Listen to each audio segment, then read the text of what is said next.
Guys এখন আমরা এসেছি সৃজনী শিল্প মেলায়। সৃজনী শিল্প মেলায় এসেছি, তাই তো? সৃজনী শিল্পগ্রাম, নটা কালচারাল মিউজিয়াম, আসাম, পুরুলিয়া, মেদিনীপুর, বাঁকুড়া সবারই ঘর বাড়ি দেখতে পারবেন। কিছু কেনাকাটি করলে দামটা কম পাবেন। খুব সুন্দর জায়গা, আপনার খুব ভালো লাগবে। হ্যালো বন্ধুরা, চলে এসেছি আজকে আবার নতুন আরেকটা ভিডিও নিয়ে। আজকে আমরা এসেছি সৃজনী শিল্পগ্রামে। দেখো কি সুন্দর, এটা হলো এন্ট্রান্স। এইখান দিয়ে আমরা গিয়ে টিকিটটা কাটবো। জানো তো বন্ধুরা, দারুণ জায়গাটা। আর দেখো এখানে না পুরো ডিটেলসটা দিয়ে দিয়েছে, যদিও পরে আমরা ডিটেলসটা তোমাদের সাথে আলোচনা করে নিচ্ছি, দেখতে থাকো। এখানে টিকিট কত? এখানে টিকিট হলো কত? 30 টাকা করে টিকিট রয়েছে। ভিডিওর মাঝে ডিটেলসগুলো একবার স্ক্রিনশট তুলে নিও, কিন্তু মনে থাকবে তাহলে। আচ্ছা গাইস, যদি তোমরা ক্যামেরা নিয়ে আসো তাহলে কিন্তু এই ক্ষেত্রে ওখানে দেখলে চার্জ আছে। যদি প্রফেশনাল ফটোশ্যুট বা প্রফেশনাল ভিডিও শ্যুট করো তাহলে কিন্তু, যদি ক্যামেরা, হ্যাঁ মোবাইল দিয়ে তোমরা যত খুশি করতে পারো, কিন্তু যদি ক্যামেরা নিয়ে আসো তাহলে কিন্তু ওখানে আলাদা চার্জ লাগবে। আলাদা চার্জ পে করে দেন ক্যামেরার লাইসেন্স নেবে দেন। এই দেখো, এখানে দেখো, ওয়াও দারুণ। এদের লাইফ খুব সুন্দর না? শান্তির লাইফ, এক্স্যাক্ট বাউল গান।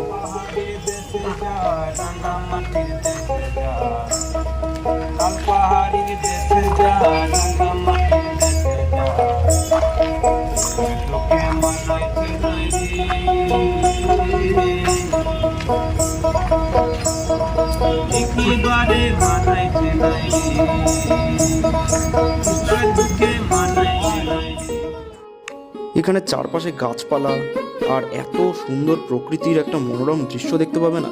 আর সাথে জানো তো এখানে দারুণ শপিংয়ের ব্যবস্থা রয়েছে। ইনফ্যাক্ট আমাদেরকে তো স্থানীয় বাসিন্দারাই বললো যে এখানে একটা শপিংয়ের দারুণ জায়গা রয়েছে। এটা হলো পুতুল ঘর, চলো গিয়ে দেখি কি আছে। দেখো বন্ধুরা, এই পুতুল ঘরে কি সুন্দর সুন্দর পুতুল, ছোট বড় মাঝারি বিভিন্ন আকারের খুব সুন্দর সুন্দর পুতুল এখানে সাজানো। এই পুতুল ঘরটা দেখলে না সেই ছোটবেলাকার পুতুল নাচের কথা মনে পড়ে যায়। তোমরা কে কে পুতুল নাচ দেখেছো একটু কমেন্টে জানিও তো। আমি দেখেছি অনেকবার পুতুল নাচ। আর এই পুতুল ঘরে দেখো মানে এত ধরনের সুন্দর সুন্দর পুতুল, মানে চারিদিকের দৃশ্য না এত মনোরম। এই শান্তিনিকেতনে তোমাদেরকে বলে বোঝাতে পারবো না। এটাই শান্তিনিকেতনের একটা অন্যতম ঐতিহ্য হলো পুতুল ঘর। এখানে একটা ভালো জিনিস কি বলতো, এখানে না প্রত্যেকটা যা যা সেগমেন্ট রয়েছে প্রত্যেকটা ডিপার্টমেন্ট আলাদা আলাদা। এই যেমন পুতুল ঘর আলাদা, এরপর আবার দেখি চলো আরও কি কি আলাদা আলাদা সমস্ত রয়েছে। এই সব কিছুই এখানে যা দেখছো সবটাই কিন্তু শান্তিনিকেতনের ঐতিহ্য। চারপাশে দেখো কত গাছপালা, কত সুন্দর একটা বিল্ডিং। ওই দেখো দূরে একটা সুন্দর বিল্ডিংও দেখা গেল।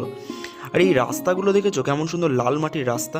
সত্যি এখানে কিন্তু এই লাল মাটির রাস্তা, কুড়ে ঘর, এই খড়ের ছাউনি, তারপর এত গাছপালার ভিড়ে না।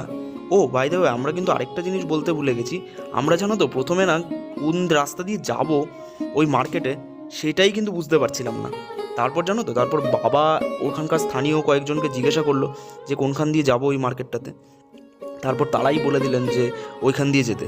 তো তারপরেই আমরা যেতে পারলাম খুঁজে। যাই হোক, দেখতে থাকো। এই দেখো এখানে না বাউলের আখড়া, জানো তো গাইস এখানেও একটা মার্কেট রয়েছে। আমরা মেনলি এই মার্কেটটাই কভার করতে এসেছিলাম। তো মার্কেটটা দারুণ, তোমরা দেখতে পারো এখানে, চলো দেখি। দেখো বন্ধুরা, সব দোকানদাররা কেমন পসরা সাজিয়ে বসেছে। কাঁথা স্টিচ বলছি না, এইগুলো কাঁথা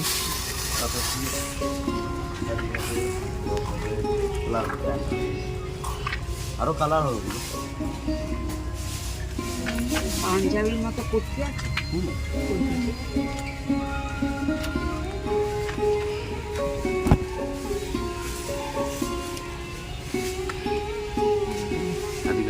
পাঞ্জাবি আছে,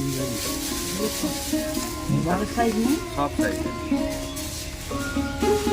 পাঞ্জাবি হয়ে যাবে, পকেট এটা কুর্তি, এটা পকেট। না, আমি বলছি পাঞ্জাবি মতো, পাঞ্জাবি পকেটে থাকে না, পাঞ্জাবি দেখবেন না, কুর্তি দেখবেন। পাঞ্জাবি কুর্তি, পকেটওয়ালা কুর্তি দেখবেন। পকেটওয়ালা কুর্তি হবে না, পাঞ্জাবি। পাঞ্জাবি দেখি কত দাম আছে? এগুলো 350। 350। এই ধরনের কুর্তি হবে হাতের কাজে করা। দেখি এইদিকে আপনার এগুলো পুরো খাদি না? হ্যাঁ খাদি, পুরো খাদি কাপড়। এগুলো কাঁথার সঙ্গে আপনার স্টিচ করা, কাঁথা কাজের সঙ্গে আপনার বাটিক হবে, দু রকম হবে। ওই দেখি একটা দেখেন। এটা শর্ট,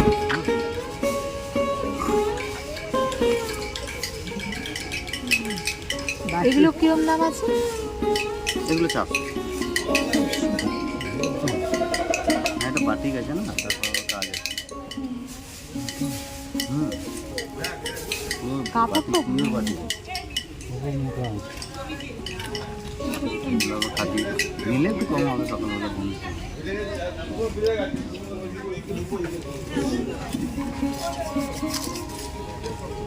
কুর্তি আপনার একটু সবই হবে, এদিকে পাঞ্জাবি হবে, এদিকে ছেলেদের শার্ট হবে, হাফ শার্ট হবে, পাঞ্জাবি অন্য কালার। অনেক রকম সব রকম এইরকম কালার চাইবে, দেখো এখানে কালার আছে, অনেক কালার। এখানে কালার আছে।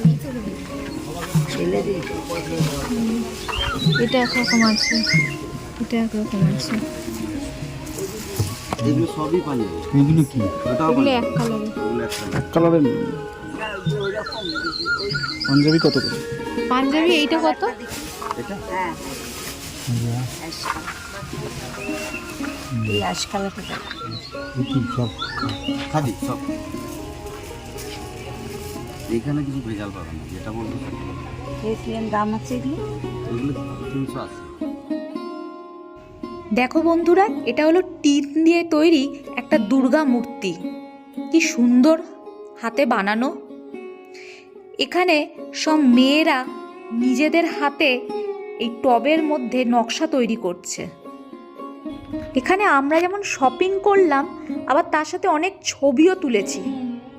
এখানের প্রকৃতি এত সুন্দর না। আর এখানে দেখো বুদ্ধিস্ট স্টাইলে অনেক মূর্তি রয়েছে, সেই দিয়ে একটা স্টেডিয়ামের মতো। দেখো এখানে অনেকে ছবি তোলে। কি সুন্দর দেখো বন্ধুরা, পরপর সব সাজানো একদম মূর্তিগুলো। হাটে শপিং করতে গিয়ে বুঝলাম বন্ধুরা, এখানে জিনিসের দাম কিন্তু খুবই সস্তা। সবাই আসতে পারো।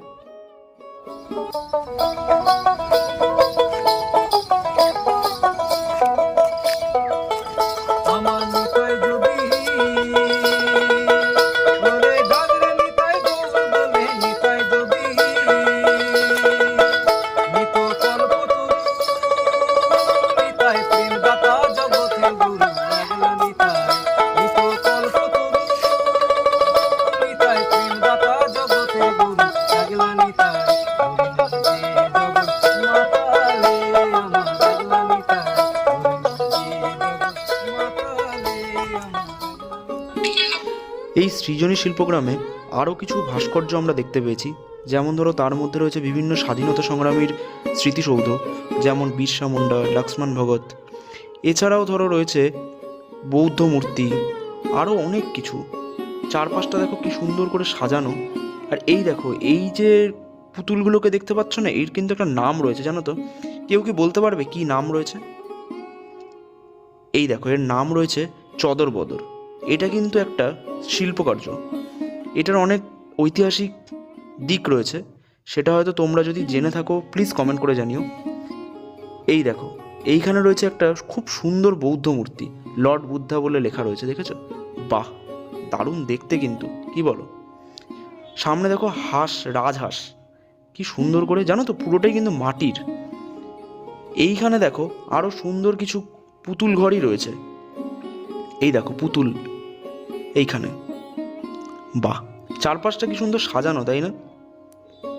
এইবার যেখানে যাচ্ছি আমরা, সেটা হলো কাটুম কুটুম ঘর।